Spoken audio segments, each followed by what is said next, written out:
Topic 1, Day 2, Scientific Notation.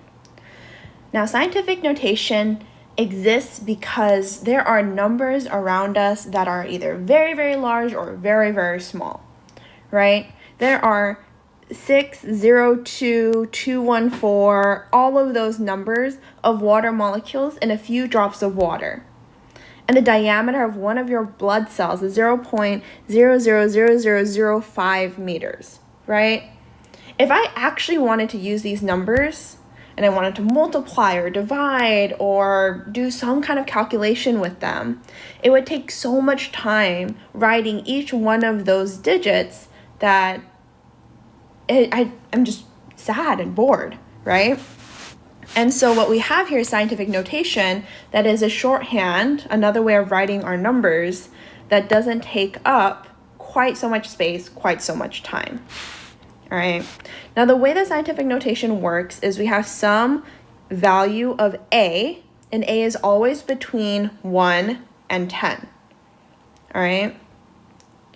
And it's taken times 10 to some exponent value, right? So very, very large exponents will have a large value of K, and then small numbers or less than 1 values will have negative values of K.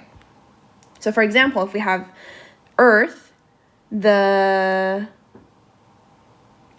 diameter of Earth is 1.27 times 10 to the 7th power meters to go all the way across.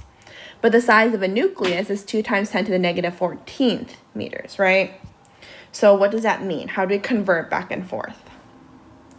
So first, what we have to do is identify the significant figures in the original number, determine the value of our coefficient A, determine the exponent by counting the number of places that we're moving the decimal to obtain the coefficient A.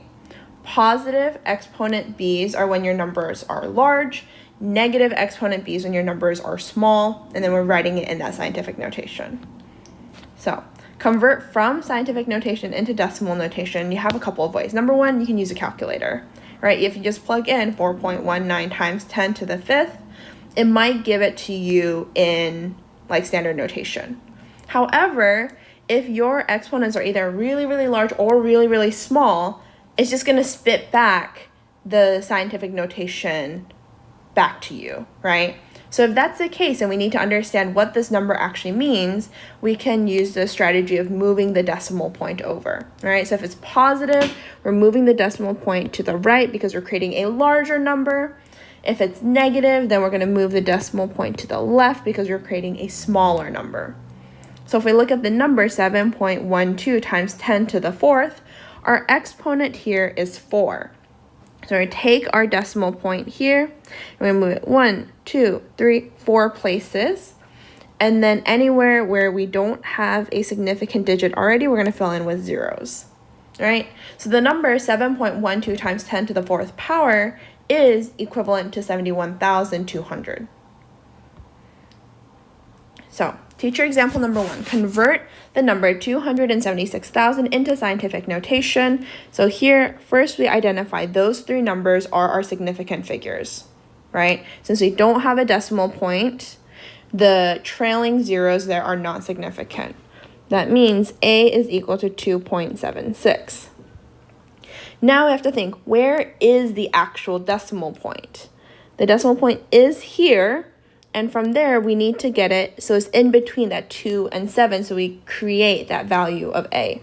And in order to do that, we're going to move it to the left 1, 2, 3, 4, 5 times. That means our exponent, either B or K, is equal to 5. It's a big number, B is positive, so you have 2.76 times 10 to the 5th power. Looking at the second example, we know that we have 4 significant digits because, again, leading zeros are also not significant. So our A value is going to be 5.903. And then we already have our decimal point here, so in order to get it to between our 5 and 9, we need to move it over 1, 2, 3 times. But since we're moving it over to the right instead of to the left, b is going to be a negative 3. All right, so we get 5.903 times 10 to the negative 3 power.